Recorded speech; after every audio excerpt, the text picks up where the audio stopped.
I was with my northern Muslims, and we're all together. And I asked them, I say, before Allah, all of you should tell me, who amongst you here, or how many of you here, will vote for a Christian ticket if it is what is here today? They looked at each other. You know, once you mention Allah, a true Muslim will say his mind. Say, Wallahi, we are not ripe for it. All of them, we are honest. What is the pathway for an Atiku Amaechi victory in 2027? What's the pathway? Very, very straight. When we campaigned for 2020, 2023, we had no governor. We had nothing. And Tinubu did not win more states than us. Tinubu did not win more states than Atiku Abubakar. 2022, 2023. Now that he is the worst president Nigeria has ever had. You think he will win any state? Without rigging, Tinubu will not win any state. So the path to victory is very clear. And by the grace of God, if the opposition gets their act together, because there is a move towards that, and I believe in God, that we will do. My principal, His Excellency Atiku Abubakar, is still the same person that rejected Nyesom Wike to be his vice presidential candidate in 2023. You know, when somebody is a political wrestler, that is what President Tinubu has termed all his followers and himself. The only thing he likes to do is to go to the mud to wrestle because of power. That was the only reason Atiku Abubakar considered him unfit, because eventually these men are not democrats, they are despots. Rotimi Amaechi is not a Fanny or Kowa. For 2 times he was the DG of Buhari and he won for Buhari 2 times. He's not a local champion. When Wike is talking about election, can't you see? He restricts himself in Rivers State, local champion. When he says, I defeated him, this, defeated him. Please, let me ask. This is Nigeria Unfiltered on SYMFONI television. My name is Olawale Oluwade. And my guest today is my dear brother and friend, Mr. Kenneth Okonkwo, veteran actor, ex-official member of the African Democratic Congress, and particularly or specifically spokesperson for the Atiku Amaechi presidential campaigns for the 2027 elections. My dear brother, nice to have you on the show once again. It's my pleasure always having you around. It's been a while. Yes, so thank you, viewers, wherever you are watching from. Thank you for joining us. You're welcome. Let's get on with our business without much ado. During his monthly media chats in Abuja just yesterday, FCT Minister Nyesom Wike dismissed the chances of your principal, former VP Atiku Abubakar, in the forthcoming 2027 presidential elections, dismissing his chances as a complete non-starter. He has no path to victory. How do you respond? Well, my principal, His Excellency Atiku Abubakar, is still the same person that rejected Nyesom Wike to be his vice presidential candidate in 2023. Basically for this kind of attitude. You know, when somebody is a political wrestler, that is what President Tinubu has termed all his followers and himself. The only thing he likes to do is to go to the mud to wrestle because of power. That was the only reason Atiku Abubakar considered him unfit to be the face of any campaign, any political party, or any democratic adventure. Because eventually, these men are not democrats. They are despots. Now, is there any human being in the whole world that is in any state of doubt that were it not for rigging, were it not for electoral banditry. Is there anybody in any doubt that APC will not win this election? It is settled. You know, you said he dismissed our chances. In all the contexts that Nyesom Wike has done with Atiku, Atiku defeated him in a landslide. The only contest that brought them one-on-one was the primary election of PDP in 2022. And Atiku Abubakar defeated him in a landslide. Atiku Abubakar went to Rivers State, Port Harcourt, where Wike was supporting another candidate in a primary. In his own home turf, Atiku Abubakar defeated him and his candidate, landslide. Give Atiku some flowers. Now, when it comes to politics, Nyesom Wike is his student. And that will play out again in 2027, where Atiku Abubakar will defeat him and defeat his candidate this time around in a general election by the grace of God. Okay. In that same interview I referenced earlier, the FCT minister likewise came down heavily on his former boss, if I might add, because he was a former governor, Rotimi Amaechi, now vice presidential nominee of the Atiku ticket. So it was Rotimi Amaechi that first nominated or picked Wike as his chief of staff, and then eventually forwarded his name or recommended him to be appointed by Dr. Goodluck Jonathan, then president, as Minister for State for Education.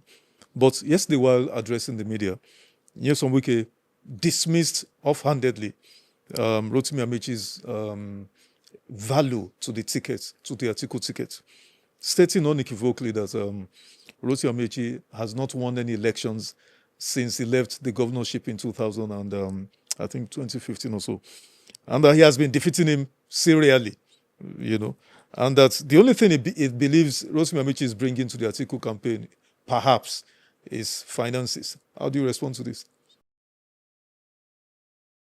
You know, when you peddle a lot of falsehoods over a while, it will appear as if there is any sense in it, when in actual sense, there is no sense in it. Chibike Amaechi was recruited to be the DG of the campaign for Buhari to be president in 2015.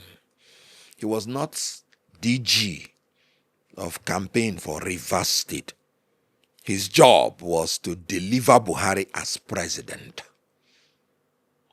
The first time a DG of an opposition party was to wrestle with an incumbent government. And His Excellency, Right Honorable Chibike Amaechi, delivered Buhari as president in his capacity as the DG. It has never happened. Give him some flowers. Chibike Amaechi, when he went to vote in Rivers State, the political wrestlers had already hijacked all the results. He asked them, where are the result sheets? There was none. He said, I am not going to contribute to the perfidy that is going on in Rivers State. By then, he had calculated, making all the arrangements as DG, that even if Rivers State is not included in Buhari's victory, Buhari was still going to win. Because his job was to deliver Buhari. And he left Rivers State for the political wrestlers, and they went to the dirt and rested themselves. And he came back and still delivered Buhari to be president. He didn't want to destroy his state for an election he knew he has already won, even without Rivers State. Tinubu did not win Lagos. He became president. Please, I would prefer, I'm from Enugu State, if you give me the choice whether to win as president of Nigeria and lose Enugu State, or to win Enugu State and lose as president of Nigeria, I will tell you speedily, may I become the president of Nigeria without equivocation, without Enugu State. So please, Chibike Amaechi, for 2 times, he was the DG of Buhari and he won for Buhari 2 times. One was the historic feat that has never happened in Nigeria. Opposition party is defeating an incumbent. Give him some flowers. He's not a local champion. When Wike is talking about election, can't you see? He restricts himself in Rivers State, local champion. When he says, I defeated him, this defeated him. Please, let me ask. Chibike Amaechi, did he contest for Rivers State governor election in 2015? Did he contest for Rivers State any political office in 2019? How did you defeat him? So, unfortunately, what he said was not the reflection of the facts. Chibike has been very successful all through. And as vice presidential candidate, he's going to deliver again for his boss, Atiku Abubakar, for ADC, and for the Nigerian people. He's the man that is most suitable for the job now. I can say it without equivocation. Throughout the whole of South, there is nobody that has the kind of qualification now that Chibike Amaechi has. He was the Speaker of the House of Assembly Rivers State for 8 years. He was governor, in other words, operating as a legislator. He was the executive governor for 8 years, operating as an executive. He was a minister for 8 years. For 24 years, unbroken public service record. Operating at the state and at the national level. Operating both at the legislative and the executive levels. Nobody has this kind of experience. And because of the desecration of our democracy, because of the destruction of our economy, and because of the imminent collapse of the Nigerian system under Tinubu, we need men of institutional memory and experience to take over Nigeria now. And Chibike Amaechi is one of the people that has something to bring in terms of institutional experience and memory that will help us to navigate ourselves out of the incompetence and corruption of the APC government. Nobody in the South has such qualification. Atiku made a very good choice. Okay. Interrogating this Rotimi Amaechi and Nyesom Wike feud, let's interrogate it a bit more. In Wike's specific words, he says Rotimi Amaechi cannot deliver Rivers State for Atiku. Or for that matter, any of the South states.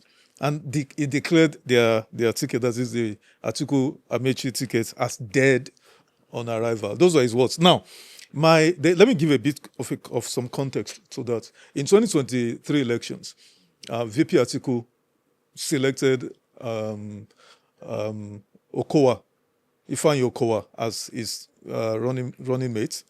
Ifeanyi Okowa, of course, then was sitting governor of Delta State. He lost Delta State. He could not deliver Delta State for Atiku Abubakar. So, are you not worried that Nyesom Wike is openly thumping his chest, boasting? Are you not afraid of this history repeating itself? Mr. Kenneth, are you not afraid of history repeating itself? I just told you about the history of Rotimi Amaechi. Good. Rotimi Amaechi is not Ifeanyi Okowa. So that comparison falls flat on its face. Rotimi Amaechi achieved a feat that nobody in Nigeria has ever achieved as Director General. Took a man that has lost the election on the presidential level 3 times and as DG set up a structure, campaigned, and ensured he won election. And I'm talking about Buhari as president. He did it not once, but twice. So please, I am here to say that Chibike Amaechi will do it again, because this is another time now that he is going to campaign for the opposition against an incumbent. And he has that aura of victory in defeating incumbents from the opposition. If he did it as DG, much more will he do something better as vice presidential candidate. Just watch us and watch where we're going. Okay, final interrogation on this. In 2015, Rotimi Amaechi backed a certain Dakuku Peterside. He lost to Nyesom Wike.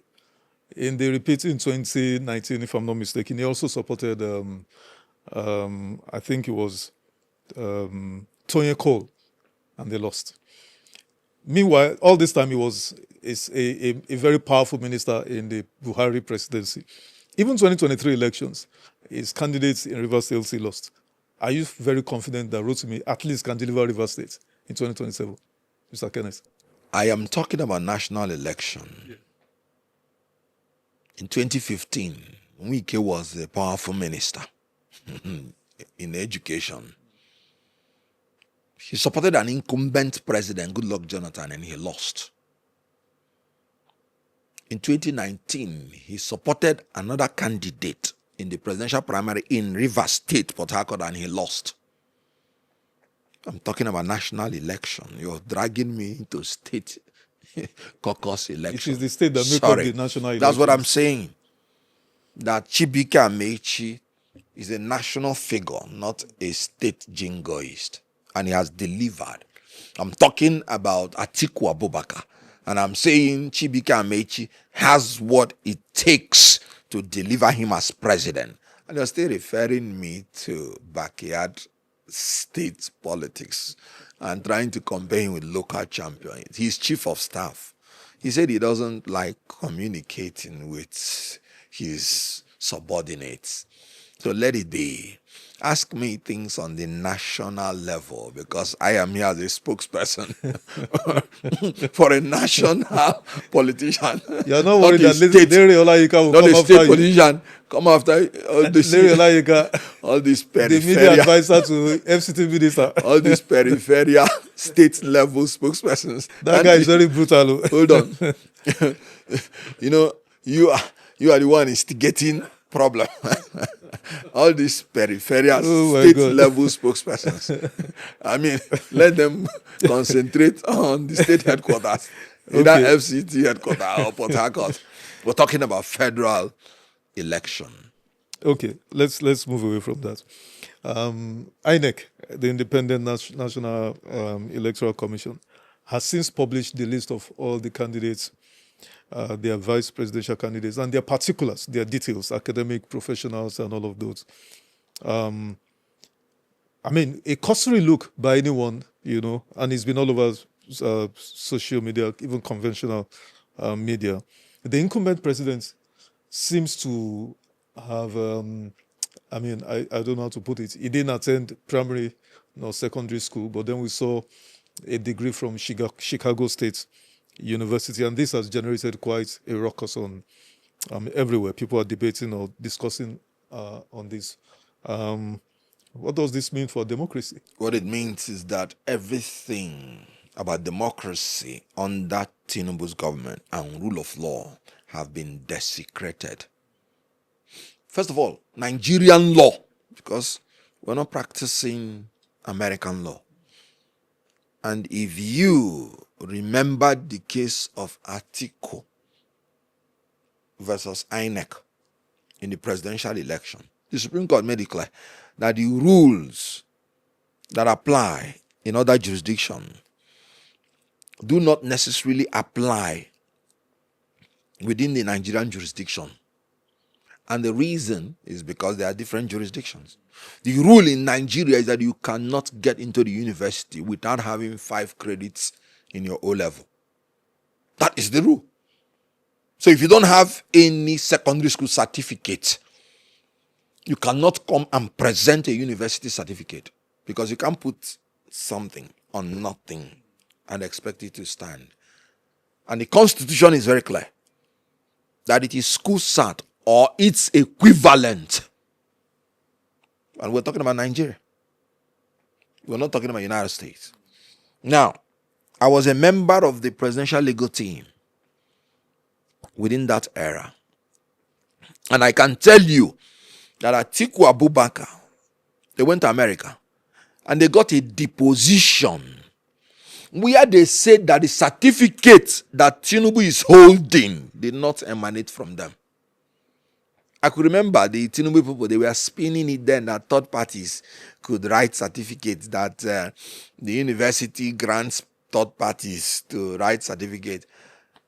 The university said that certificate, as a matter of fact, in their deposition, which I saw, they dubbed it, as when they were confusing Chicago State University and that certificate, they said, okay, let them refer to that certificate as INEC certificate, not their certificate, so that they could make a difference.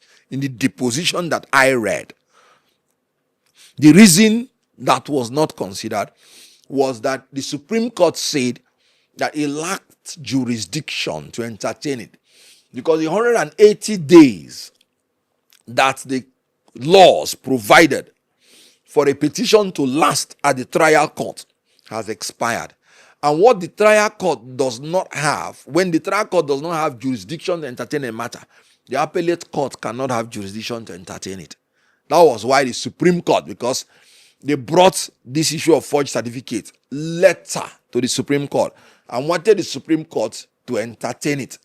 And the Supreme Court said no, the 180 days had expired, and the rules for admission of such evidence in Nigeria is not the same with that of United States. So sorry, according to the deposition by the Chicago State University, that certificate did not emanate from it, and one can say it is forged by our law, since the institution that purportedly issued it has disowned and denied it. And since he does not have primary school certificate, secondary school certificate, by his own deposition, he couldn't have had university certificate. So in my own opinion now, he did not present any certificate, and as such, he's not qualified to contest as president of the Federal Republic of Nigeria. Okay. What would you say as response to the Constitution of Nigeria? You are a lawyer. I'm a layman, but at least I'm also educated. You guys think you're also learned, you know? We are educated also. We are learned too. Yeah, no, sorry. I concede to you that you are educated, but with profound respect, yes, you're not learned. Okay. Now, the ground norm, the Constitution says, you don't even have to have a WAEC certificate. In fact, you don't even have to present anything. If the INEC, chairman or resident electoral commissioner is able to certify or convince himself that this person is educated, maybe he can read or write, he qualifies. Has President Tinubu not met that constitutional threshold? What you said is just correct. And that is why I'm surprised that he is embarrassing himself by providing such certificate.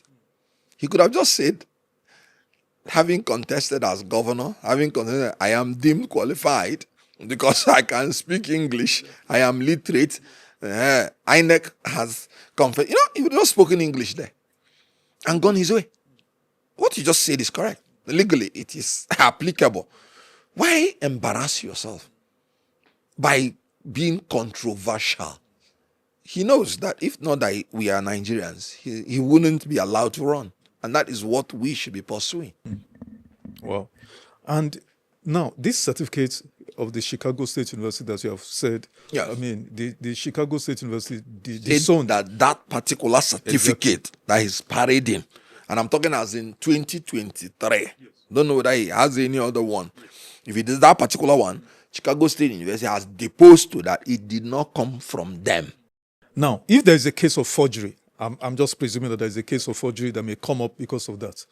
Now, how would you, contextualize this with the National Assembly when they were amending the Electoral Act 2026? They removed in section 138, subsections 1, 2, A and B and all of those, and made forgery a non-issue for disqualification of an aspirant or a candidate, or indeed someone who has won elections. They removed that provision. They rendered it nugatory that you cannot remove someone based on forgery. How do you react to all of this? Oh, well, when they finished the amendment of 2026 Electoral Act, I was one of the person that came out and said some of those amendments are useless in law, because any amendment you make that contravenes the position of the Constitution is void to the extent of its inconsistency with the Constitution. The Constitution is the ground norm, and Section 1, subsection 1 is very clear. It's supreme and has binding force on all authorities and persons. And then Section 1, subsection 3 says, if any other law is inconsistent with the provisions of the Constitution, that other law is void to the extent of its inconsistency. The Constitution is very clear. If you present a forged certificate, you are disqualified.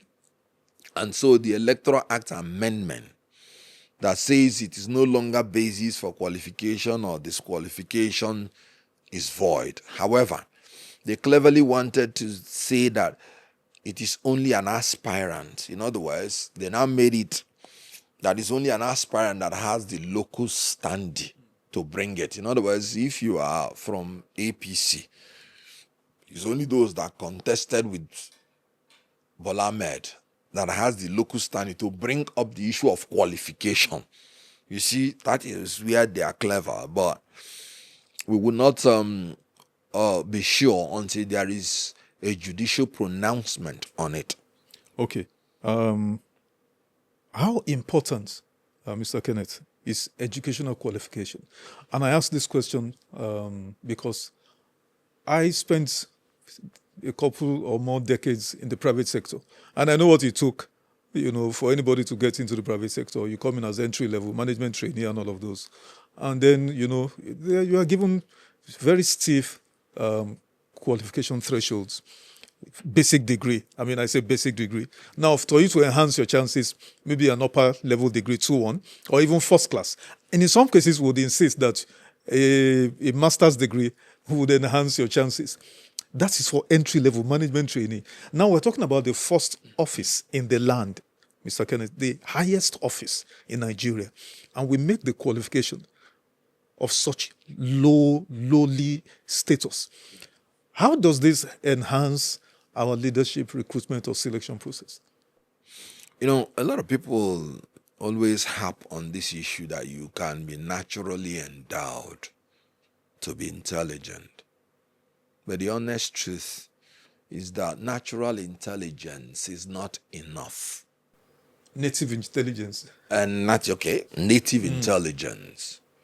Because every human being by nature has a lot of certain things. You are created with reason. So you will reason wherever you are. But knowledge is the ingredient with which wisdom operates on. You cannot be wiser than your knowledge. Acquiring of knowledge is where education comes in. Education is the giving and getting of ideas, skills, and values. Okay. The Catholic Bishops' Conference of Nigeria had a meeting with President Tinubu last week. The top echelon of the Catholic priests in Nigeria. They had a meeting with the president at the presidential villa. And in that meeting, the president made certain, of course, they presented to him that the nation is bleeding. The leader who spoke, I iterated, number one, the nation is bleeding. The non-neutrality of INEC, the Electoral Commission, in their own views, and then also that there is massive hunger in the land, that people are hungry as a result of the policy choices of the administration. Now, and I think they tried to appeal to the conscience of Mr. President. But then the president retorted in his own remarks, number one, that, politics, all is fair in politics. That was very shocking to most Nigerians, including myself. Number two, that hunger has been with us even since before he was born. And that in any case, it is the job of the priest, because people are hungry and whatever. They are flock, they are parishioners of the priest, that they should feed them, And then he said he's not going to give you guys in opposition. He's not going to give you any red carpets. That you guys are going to wrestle each other, to the ground, and all of those. How do you respond to this? That this was the president of Nigeria, a sort of father of the nation, saying this. How do you respond? I'm sure you must have been aware that Cardinal Onaiyekan is a man with classical intelligence. A man who, in his secondary school level, became the best student in the whole northern region. And I heard that Ahmadu Bello came with a delegation to him, sent a delegation to him to give him scholarship for making them proud, and he chose to be a priest. So what do you expect when you have an interaction between a genius and a mediocre? You have your mediocre president whose certificates are questioned, who has this primitive mentality of accumulation of wealth. And you have the other one, a genius, who has decided he has no business with earthly things. Not married, but being one of the good, best-looking people of his time. No children, because he wants to serve God and humanity. And they went to the president. They told the president, we are not politicians. We have not come here to seek for personal wealth or oil wells. We are simply not seeking, we're not seeking for your job or any politician's job.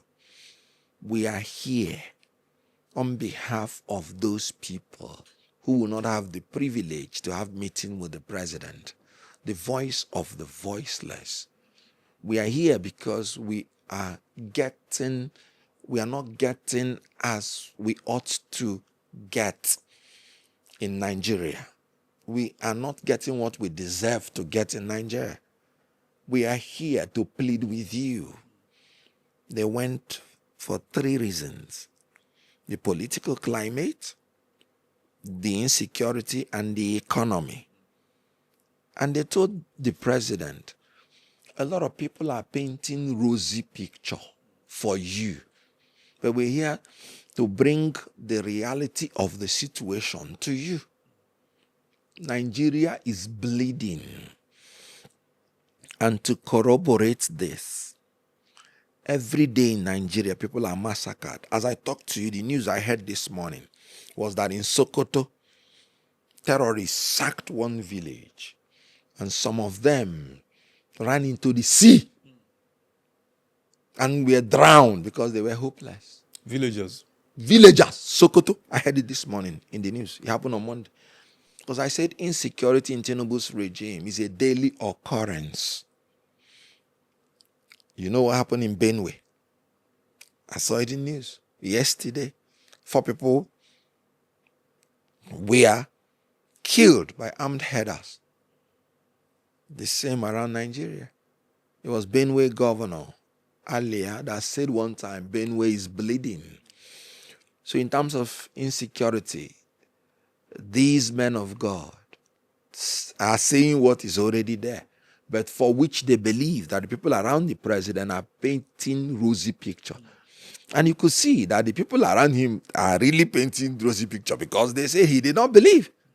In the area of economy, they say, Mr. President, our economy is not helping the poor people. And the president, I have not seen such a ridiculous answer. And since he was born, there was hunger. Mr. President, it's not the Nigeria that I live that you're talking about. When I was born, my grandmother in the village begs people to come and eat in her house. Food was so surplus. And I'm talking about my grandmother. I'm not talking about my father. Forget it. That one is that everybody in the street that is poor is being fed. So I don't know the Nigeria he's talking about. But I'm sorry he did not present the facts honestly. And that was what the cardinals were saying. The economy is bringing poverty. By World Bank standard, they say 7 million persons are going into poverty every year. And you know, when it comes to multi-dimensional poverty, you're talking about 180 million or thereabout. Everybody is almost poor. Now, they talked about political climate. What did they say? They said they discovered that there is a creeping danger into our democracy, that we're moving into a one-party state. And they asked the president, please, can you please provide level playing field where the rules will be fair to all? This was all they asked. And the president said, practically, in my own opinion, he said no. And that was what the cardinal said. The cardinal said that from what he gathered, the president and his party wants to win by all means. Meaning practically he said no, that he will not provide level playing field. And he said, and they really are deploying all the means to win at all cost. And he warned that if its path is followed, it will lead to difficulties. And then the president actually corroborated when he said, all is fair in politics. Meaning, whether I win or not. And he actually used the word wrestle. Wrestle is to fight. Now, let me tell you the danger in that wrestle. And I'm sorry to say this.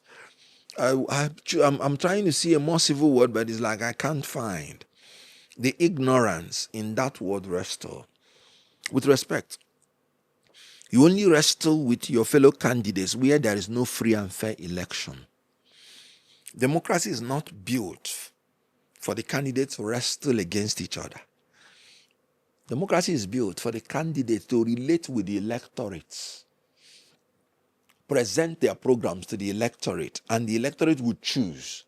In some instances, the candidates may not even know each other, may not have met each other.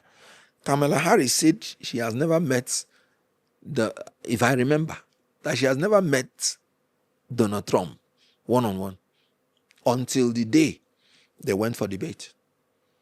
So, there is no basis for wrestling between candidates. You go to the electorate, you provide your programs, convince them, and they vote for you. And an independent body will announce the winners. Simple.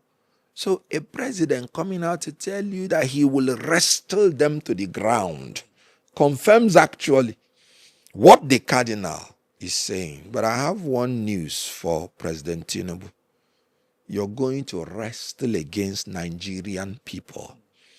And from where I come from, when a man wrestles with the people will certainly defeat him. Nigerian people that you're wrestling with will defeat you in 2027 and then throne a government that will begin to rebuild the country that you have destroyed. So the cardinal came out smelling like roses. I do not even understand the reason for the insult against the Catholic bishops. And let me tell you why I'm taking it personally. I was born into a Catholic home. As a matter of fact, if you ask my mother today, oh, God bless you, gave you all these children. He said, Obumu Mary. In other words, that we are children of Virgin Mary. Obumu Mary. So, for one Mary, for you to insult Catholic bishops tells you the level we've gone into. Let me tell you, I was a mass servant, just altar boy, when I was young, and I served even the bishop. And when I see men that have given all, no wife, no children, giving all for the service of humanity, and you are insulting them, saying they are political, when they came out to say, we are not politicians, we don't have any ambition. When you insult them, you have insulted God. And it's unfortunate because Christians are complicit in this insult. Because some of them will still go and vote for Tinubu. Well, everybody has a right on who to vote. No, can you imagine if you insult some of the religious leaders of other faiths, it might lead to jungle justice of your being burnt alive. Very true. But I also wanted to address the response of the president's media aides, specifically Barrister, not Barrister, Mr. Daniel Buala, who, while responding to Cardinal Onayekon's interview on Arise Television, said Cardinal Onayekon was not speaking for Nigerian Christians, only Catholics. And in fact, went ahead, demanded from the Cardinal an apology to President Tinubu. Then another media aide, Tokwe Ajayi, said, summary of what he said was that Cardinal Onayekon breached presidential confidentiality. That was the first time I was hearing of that. So how do you respond to this? I wouldn't have, let me take it that you asked question, not that you mentioned those names, because I don't understand the quality of their reasoning. I'm telling you honestly, I'm sorry. Confidential, something that was recorded. Confidential, something that was open. We saw the address by the cardinal, the president of the Catholic bishops. It was recorded. We saw their interaction. So what was confidential in it? It was the State House that broadcasted what Tinubu said. It was not the video from the cardinals. When we heard all is fair in politics, what was confidential in it? What Cardinal Onayekon was saying reflected exactly what was published by the State House media. So what was confidential in it? Nothing. So that's why I said, I don't want to respond to self-explanatory evidence that is self-explanatory. Now, when you talked about, the other person, like I said, I think I've answered it. Because when he says, the cardinal himself said, we are not here as politicians. We are not looking for Tinubu's job or any politician's job. The cardinal cannot even be a pope now because he's more than 80. So on what basis will he be political? The cardinal stood against Jonathan when he felt something was wrong. He stood against all other presidents. Buhari, he stood against them. So was he the one who said all is fair in politics? Was he the one who said we will restore? They went there to talk for the poor, those who do not have voice. So what was political in it? Did you see him endorse any political candidate? The cardinal said, we the bishop, we are human. We have our own political differences. But when it comes to our existential existence, this is his word. When it comes to the lives of our people, the things that matter, we are united. And that was what took them to the president. So what was political about the economy, the insecurity, and the political climate? Ensure free and fair and credible election. What was political about it? We're talking about the survival of a country, survival of a nation, because a nation stands on a tripod. If you want to be a superpower nation, political stability, economic viability, and a strong military force. And the cardinals were simply talking about how to move Nigeria in this direction. And I'm sorry, I don't know how to talk without using certain words. But this is a display of unintelligence and being very unreasonable. You don't play policy with everything. I'm Pentecostal now. Anytime I see a reverend father, if I go home, they know how much I revere them. Even if, for the fact that they agreed to live a life of poverty, that others may be wealthy.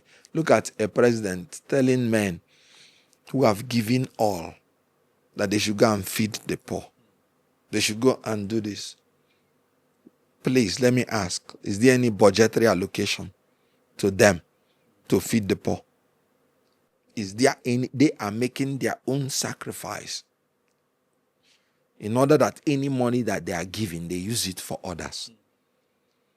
And the president is saying they should go and feed the poor.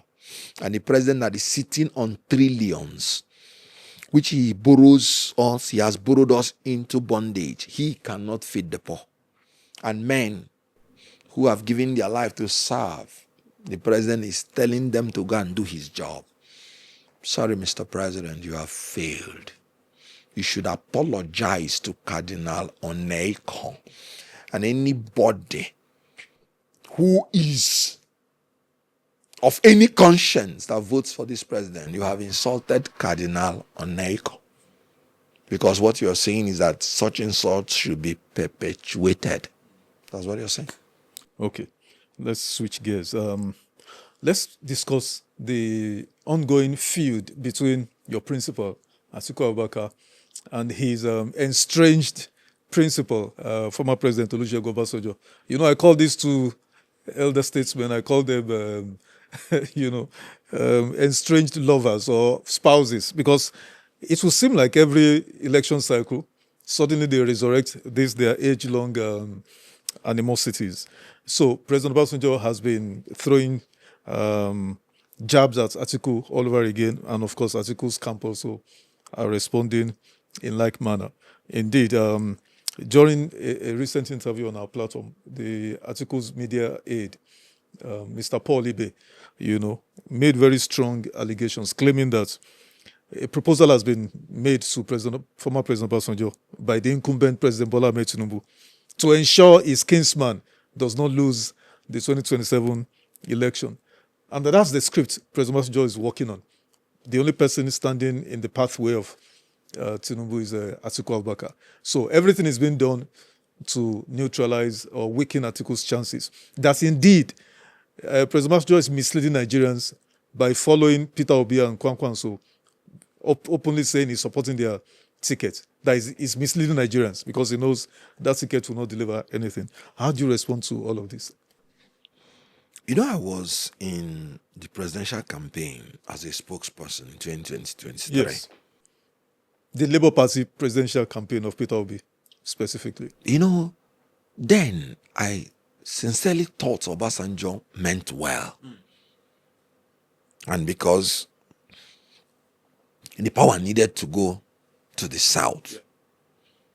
So when he endorsed us, I sincerely thought he meant well. So I didn't believe it that he had any ulterior motive. But then after the election, I started seeing him wearing, how do you call it? Renewed hope cap. Attending occasions. When you go at times, you meander. First lady, they will invite him, this and that. And I sat down and I said, okay, I will not confirm until when 2027 is approaching. Now that every opposition leader on their own chose a platform, ADC, to contest in. If Obasanjo sincerely meant that Tinubu will be removed from power, would he not work with the entire opposition in order to remove the incumbent? Power has rotated. I always judge men by their antecedents. Obasanjo is from the south. In 2015, Goodluck Jonathan had not finished 8 years. But Obasanjo joined the coalition even when he loathed Buhari. Even when Buhari wanted to upstage him and remove him as president in 2003 and become president, Obasanjo joined the coalition of the opposition people to remove Goodluck Jonathan when Goodluck Jonathan had not finished 8 years. Meaning he understood that it is only when the opposition is working together that they can defeat an incumbent. So if in 2027, because power has rotated to the south, Obasanjo is not willing to work for the opposition, entire opposition, but is willing to divide them, then I agree without equivocation that is working for Tinubu.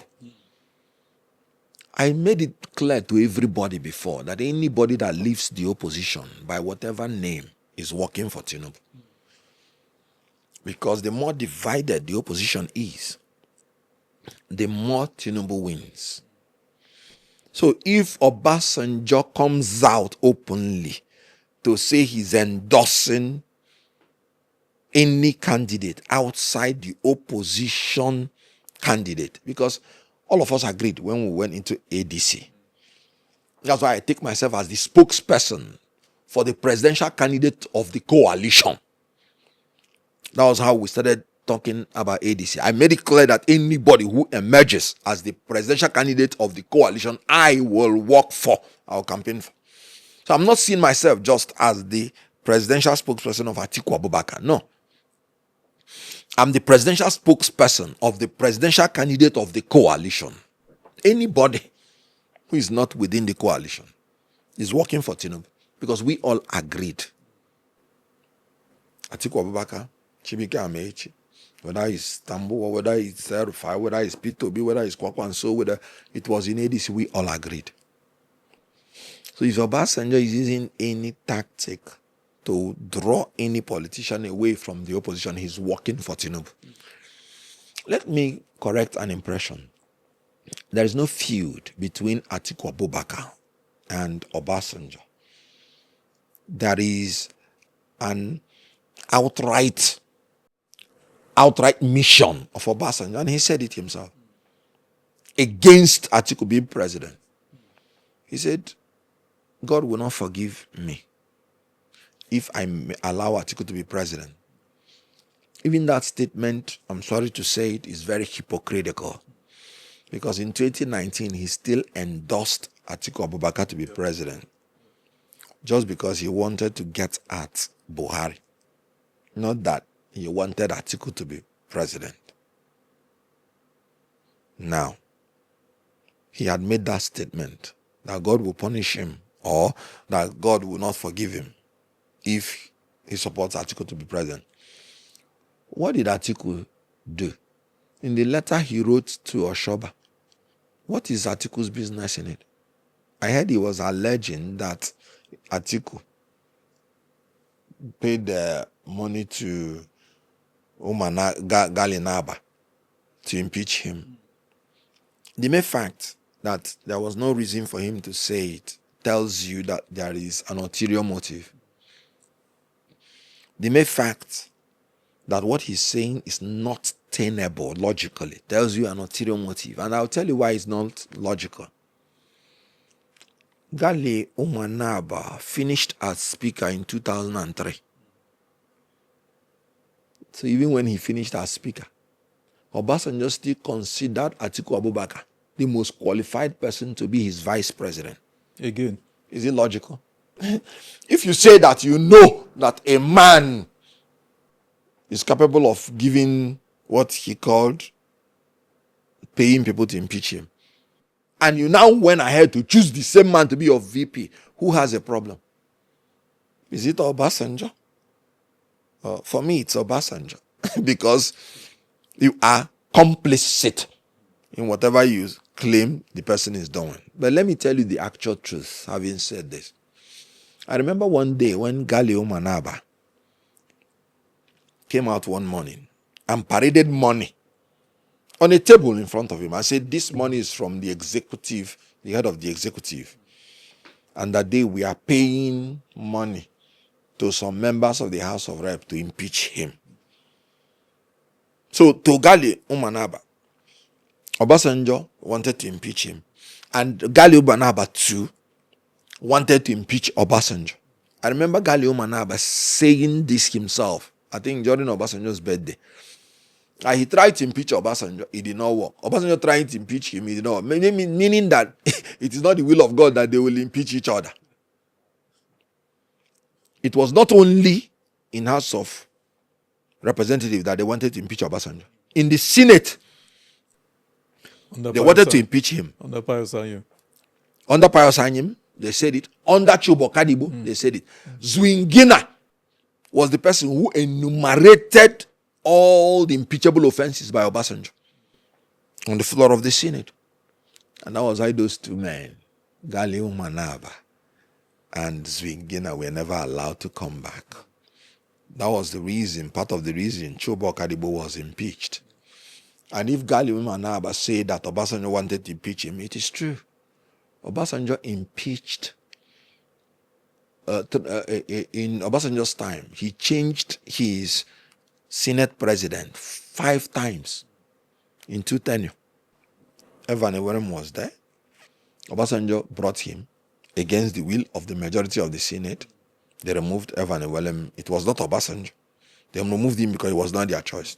Chobo Karibo came in. He was impeached. Obasanjo did not hide his dislike because Chuba had the mind of his own. Pius Anyim came in. He was the last person. That's 3. Then Mwabara came in. Obasanjo put him in chains and sent him to court to try him. Then after that, the Mwabara now left, and then Kenneth Okonkwo came in. There was none of these 5 he worked well with except the first one. So Obasanjo changed the national chairman of his own party 5 times within 8 years. So was it Atiku Abubakar that was responsible for this? Atiku Abubakar was actually the person that was defending Obasanjo from being impeached. Each time Obasanjo is in problem, Atiku Abubakar manifests to assist him. Atiku Abubakar was the person who went to Ota when Obasanjo was not qualified to be president. Obasanjo was bankrupt. Obasanjo was a convict. And if you're these 2, you're not qualified. Obasanjo himself came out. The first day he went to them, he said, "Why are you put trouble in me? You can't go to jail for 6 years and remain the same. I've had the highest office in the land. I've had the lowest office in the land. Why are you worrying me again? I don't want." It was Obasanjo when they went to him the first time. And Obasanjo told them his reasons. And Atiku Abubakar led the people that ensured that Obasanjo was cleansed from his bankruptcy and was cleansed from his being an ex-convict. They pardoned him. They paid off his debts. I remembered Ojus Okalu saying in one occasion that when he gave Obasanjo 100 million naira, as at that time. So you see, they cleansed him. And then Atiku Abubakar packaged him to be president. Atiku Abubakar had won election as governor of Adamawa State, but for his love of Nigeria, Atiku Abubakar was part of the people that ensured power shift to the south. That is why it hurts me when people who do not know what they are saying are talking about zoning. Atiku Abubakar was the person who said, no, Nigeria is not going towards the right direction. From 1990 to 1993, even when Abiola promised him to be vice and did not fulfill it, he still begged his own boss, Yaradua, to support a Southerner to be president. And he helped MK Abiola in the north to win through Democrats. In 1998, he still maintained, even having become a governor, that power must shift to the south, that we are one country, and no section shall be seen to be marginalizing the other section. It will not be good for national unity. The only discord was third term. Obasanjo sent delegates to His Excellency Atiku Abubakar that he wanted a third term. And I'm quoting Atiku Abubakar now. He told me this. He said, when they came to me, I told them, would you deliver my message to him?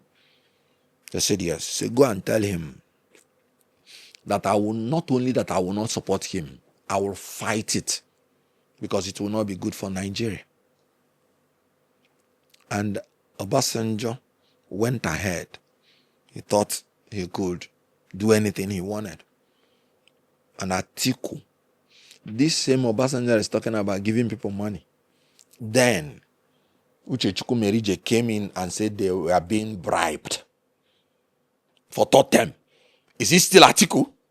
Is it still Atiku that is against it? That is giving money to the senators? Or giving money to the House of Rep people? Femi Gbajabiamila even said not too long ago that they were being bribed. 50 million, from what I heard, to the House of Rep, 70 million to the senators. Atiku Abubakar fought it and won because he's a Democrat. And that was why Atiku Abubakar said, I am loyal to you, sir, and you know it 100%. But when it comes to the issue of the Constitution, when it comes to the issue of loyalty to Nigerian people, I will choose Nigeria. I will choose the Constitution above you. Because according to education, democracy is a government of the law, not of individuals. It's a government of rule of law, not of individuals. So Atiku preferred. Do you know that Obasanjo would have been like the Ugandan Yoweri Museveni, whose son now, as a military man, is trying to morph to become president after the father for almost 40 years. That is what he planned. So third term, Atiku Abubakar stood against it. And that is the reason of all this. When Obasanjo said corruption, have you ever asked him to give us specifics? Even when I was quoting him for political purposes, I only say, Obasanjo said corruption. I could not quote specifics. That tells you that the whole idea is vendetta. Atiku Abubakar has no problem with his boss. He remained loyal even till today. And Atiku Abubakar in 2017 challenged anybody that has any evidence of corrupt practice to bring it forth, and is willing to waive anything and everything to be investigated. It was under Atiku Abubakar, who was the head of the management team, that the fight against corruption was at its peak. And even an inspector general of police was tried for corruption. And if you go and read the history, Atiku Abubakar was part of the people that fired the inspector general of police. So I want you to know that the best thing that can happen to Nigeria today is that a Democrat known for his stand for democracy, a man who, as the head of the economic team, delivered the best economy to Nigeria ever that we have seen, a man that suppressed insecurity even as vice president, is the best thing that can happen to this country to be the next president of the Federal Republic of Nigeria. That is why God has been keeping Atiku Abubakar. And Atiku Abubakar will be the next president of the Federal Republic of Nigeria. He has excelled in security. He has excelled in economy. He has excelled in democracy. He's a democratic hero. He fought the military, and he has delivered to us the stability we need in terms of the fact that nobody has succeeded in changing our constitution to become an eternal leader. Please, we should not miss this opportunity of redeeming Nigeria through Atiku Abubakar and Rotimi Amaechi. Okay, you've said quite a lot, and I allowed you because I see how passionate you are about this. Thank you. And I can't take that away from you. But I don't know whether I would allow you to respond to this, but in all you said, two quick clarifications. Number one, was it Atiku that actually brought Obasanjo in 1999, or the military? Don't forget Obasanjo was the boss of all of them, the Babangidas of this world, the Salabi Abubakar, the T.Y. Danjumas. And in fact, my own version of history is that it was IBB who prevailed on his kinsman, his Mina, brother, Abubakar, Abubakar, that the best bet to assuage the grievances of Yorubas after Abiola was denied and then died, that they should choose their boss, their former boss, Obasanjo. And then it is on record that not only did T.Y. Danjuma probably financed that Obasanjo's campaign. In fact, Tinubu Danjuma, I read, said he would leave Nigeria if Obasanjo does not win, and marshaled all the resources to make sure Obasanjo won, and also he was rewarded with the position of Minister for Defense. 1 minute. Is that not the proper... Atiku played a role, no doubt, but not to the extent of IBB, Abdulsalami Abubakar, the head of state, and Tinubu Danjuma. What do you say to that? 1 minute. Let me just put it in a summary form. Yes.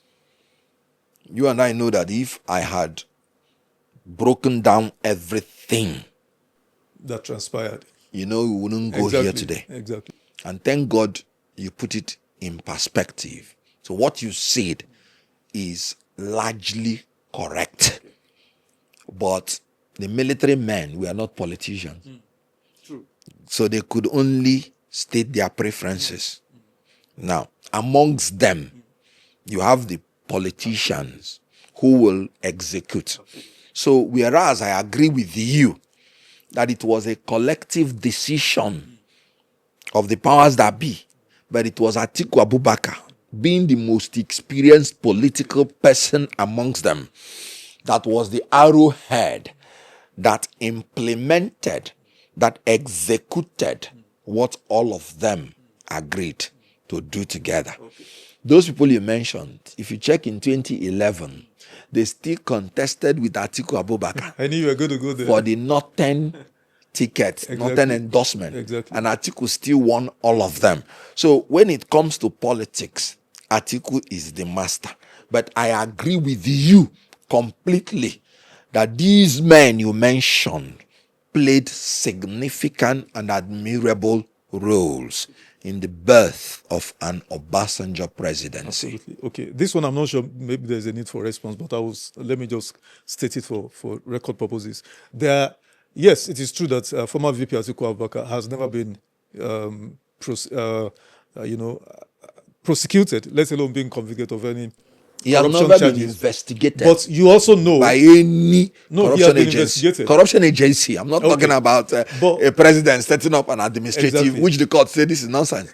That there's no way you can secure the independence and impartiality of an interested president who has even declared the office of his vice vacant. So I'm not talking about that. I'm talking about corruption agency. But there are cases in the US Yes. that were levied against a certain congressman, Jefferson, Yes. and was convicted.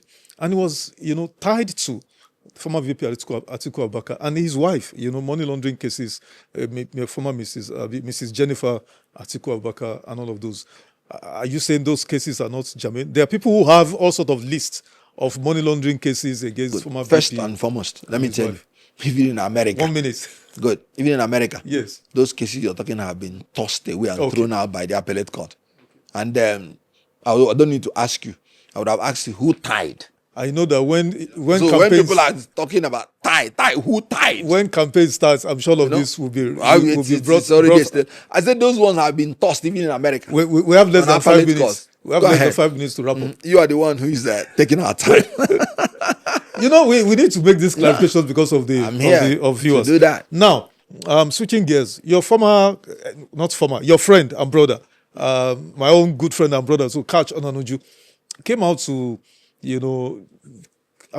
say some very, not too savory stuff about you. That the reason why you are so vocal in your deprecation of Mr. Peter Obi is that, you issue of rents and all of those, and then that's why you are. I can't say so because I don't want to worsen the matter between both of you. You are still brothers. How do you maybe Well- 1 minute? 1 minute. Well, you said Kachikwu Ananuju is my brother. Yes, he is. I'm Yes, your friend. I can't. Yes, I can't Deny it. Very good. But have you forgotten that the first allegation he made was that the reason I left P2B was because I went to ask for public secretary? That was the first thing I addressed. That was the first thing he alleged. That I went, and I told the world that I have never had any meeting in my life between Kachikwu Ananuju, myself, and P2B. It never happened. So all these are fabricated news. When did he change from the public secretary now to that I asked for rent? Okay, you people that have been interviewing me, you know how long we started? You've been coming to my house to interview me. I've not even allowed you to show any part of my house. I said, no, my religion demands modesty. The first thing you said when you came to my house is that this house is so lovely. I said, thank God. Before I entered active politics, I built all the houses that I need. Before I came to P2B, because I wanted to be an independent person with my own opinion. Because I made it clear from the one that my loyalty is to Nigeria, to Nigerian people and the Constitution, and my conscience and the commandment of God. And I am not going to move away from this. So my loyalty is not to a political party or to a politician but to Nigeria. So I have never asked for rent from anybody since I was born. Because, one, by the grace of God, I lived in my father's house, finished university, went and lived in my own, in Lagos. By 1994, I packed into my own duplex in Lagos, number 5 Copham Street, Ajawe State, Lagos. And I lived there for 14 years. And when I came to Abuja, I started building my own houses. So before I joined active politics, I've already packed in here. And I may allow you people to drop in my house today just to give you the evidence that he is a pathological liar and he's incapable of saying the truth. And I wonder why they want to campaign for their leader with falsehood. So if the first one was false, like I told you, since I've never had any meeting between me, Kachikwu Ananuju, and P2B, this one is even so much false that the evidence is there, even with your network. You have never met me in a rented apartment. And I started talking with you people from almost the time you started. So that is a white lie. Let me tell you, being very modest, I rent apartments for people as part of my own humanitarian jobs. I think you've dealt and with this. I really thank God for that. It is by His grace. When I built my house the first time, where I'm living in my own village, where they went to serve the purported defamation suit, was my own house in my own village. People said it was the best house in the street. I think you've dealt with this, today. And I give glory to God. Remember, I never mentioned this. I didn't want to mention this. You've dealt with this, but brother, just to answer that question. Yes, because it would not have been fair to not allow you to respond to it. Oh, I mean, I wonder why they don't even know that in politics, yes, I don't normally take all these things serious. Let's make progress. If you are the one who is believing it, then you are the foolish person, not the person who is saying it, because the person who is saying it has a reason. So when people now talk about defamation, that's why I say they are low. Politics is war without bullets. Now me get my mouth. Now you get your mouth. If you give me one, I'll give you 10. Let's make progress. But since they have introduced defamation suit, we will go on that line and we'll see how it will that matter is sub judice. So let's leave that. Now, the debate over zoning, you had, championed Southeast participation in presidential politics and all of that. But we are where we are now in the presidential contest.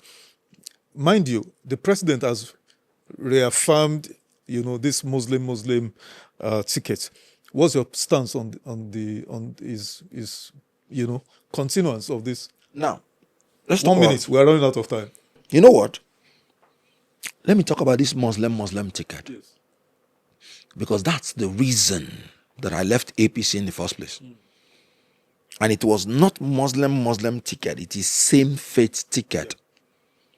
As a Christian, Tinubu bounced Jesus Christ from Aso Rock. You know what Isaiah 9:6 said? He said, unto us a child is born.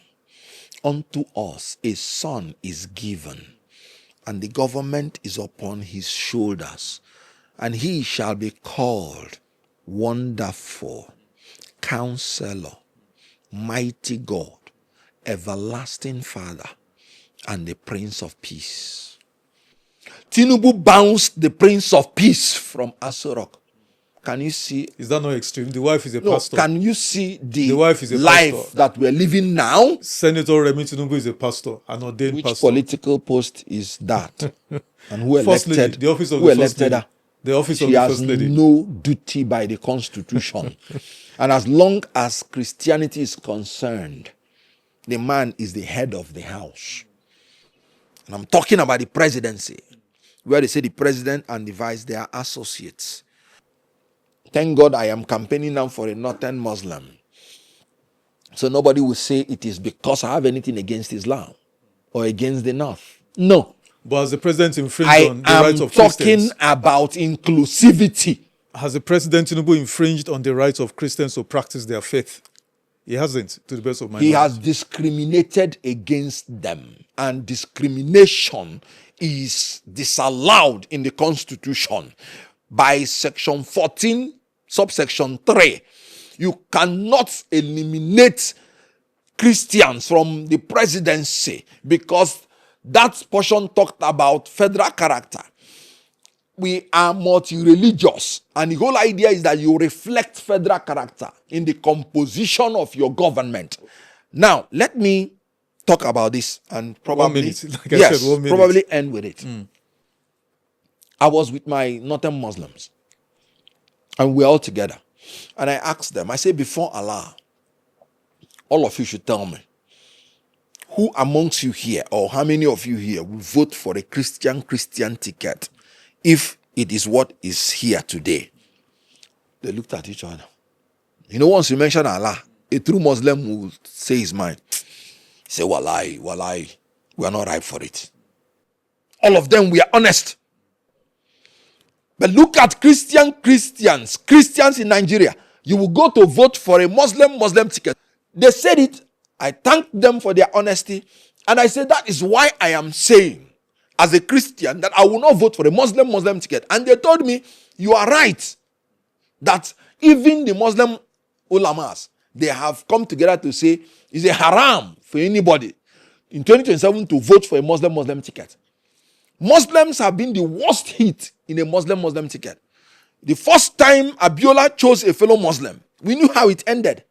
Now again, you're choosing this. It shows that God himself does not like the injustice.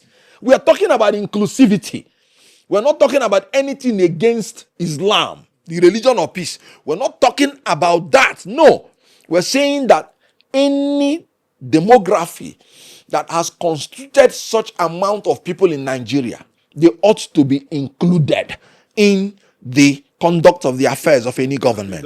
The president's wife is a Christian. You're talking about wife. And What then are you talking? there are so many Christians. There are so many Christians in the president, villa. do you know how many wives he has? There are so many Christians. Or how many women he has? There are He so has many, more Muslim wives. I only know of Senator Mrs. Oluremi Tinubu. Okay, Sheyi fell from I heaven. don't want to join your suit No, of hold on. defamation. Hold on. Is Sheyi the son of Rotimi Tinubu? Let's Rotimi move fell on. from heaven. Let's Abi? move on. Let's move on. No, let me know Let's now. move on.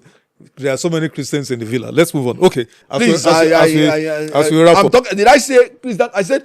what is the pathway for Atiku Amaechi victory in 2027? What's the pathway? 2 minutes, please. Very, very straight. Tinubu has collapsed in the entire north. The 19 He states has of the north. 31 or 32 governors. Let him all have the senators, all the reps. Let him have 40 governors. Because you know they manufacture in APC, they manufacture things.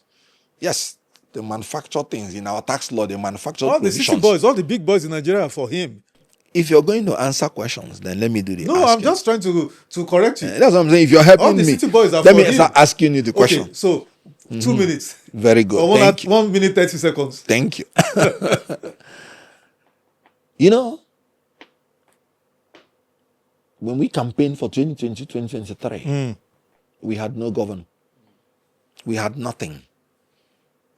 And Tinubu did not win more states than us. People have not seen the way he performed. Tinubu did not win more states than Atiku Abubakar. 2020, 2023. Now that he's the worst president Nigeria has ever had. You think he will win any state? Without rigging, Tinubu will not win any state. So the path to victory is very clear. And by the grace of God, if the opposition gets their act together because there is a move towards that. And I believe in God, that we will do. Tinubu will be gone in 2027 by the grace of God. The path is so clear that you should be talking about whether Tinubu will win states. Because I know that he cannot perform worse in government and then go and perform better in election. That would be logical. So he is going to perform worse in election than he performed the last time.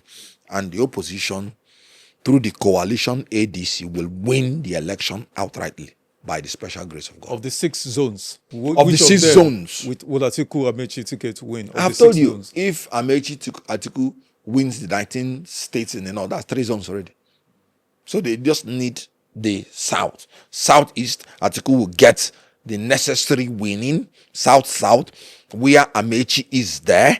Anybody who is telling you that the south will prefer DG of an agency to the vice president is trying to tell you that south people don't have sense, and that is not true. South people are very brilliant and intelligent. But you know, Peter Obi they will prefer the vice president to the DG of any, of any from 2022 record, 2023 records. Peter Obi will get 100% of votes in the southeast, regardless of the 5 Did he governors. Get 100%? He got 96, 97. No, did he get 100% in approximately 97, 98, 100% in 2023 in southeast? I am from the southeast. Yes. What I can tell you is that the opposition leaders and the opposition parties agreed that it's ADC they will use. And southeast people are intelligent. They will not want to waste their vote in 2027. What I am saying is that they are going to maintain the agreement that they will vote for the opposition as agreed by everybody, including Peter Obi. Peter Obi agreed. We unveiled ADC together. We worked for ADC. He agreed he was going to run in ADC. And as far as I'm concerned, the Southeast will maintain that agreement. And so the Southeast will deliver for the coalition, which is the ADC, so that they don't waste their votes. Let me allow you to comment for 1 minute on this raging scandals in the presidency, the fake agency. This government is a joke. And they joke with everything. Even when they are indicting themselves, they don't know. That's why I've not seen this kind of government. You were the government that told us about this agency. You were the government that allocated office, where you allocate offices to your agencies, official, to this agency. You were the government that allocated personnel to this agency. You were the government that put this agency in your budget. You were the government that allowed the DG of the agency to operate in that office and welcomed diplomats and all the leaders of the government to this agency. And you are the same government telling us that the agency is fake. Are you okay? No, let me ask. No, are you normal? Prince Adeniyi Matthew. Is it Adeyemi or something? Adeyemi Matthew. Is he a wizard? Did he fly into the secretariat? And he said the only problem here is sharing formula for money. And I agree with him, because he did not allocate that office to himself. He did not put that that agency in the budget. He did not open the CBN account himself. He did not do anything himself. So telling me that he's fake means that you're telling me your government is fake. Because everything we know about this agency came from you. When did you start knowing that it's fake? Meanwhile, fake is trying to imitate an original. If it is fake, then where is the original? Everything about this agency, you know my opinion? It is a creation of this government to siphon the money of government for their selfish ends. And when the sharing formula became a problem, the bubble busted. That's my opinion. Nice place to anchor. It's been a pleasure, Mr. Kenneth Okonkwo. Always a pleasure having this wonderful conversation with you. And I'm sure we'll do this again pretty soon as we slide into campaign season. Always. Yeah.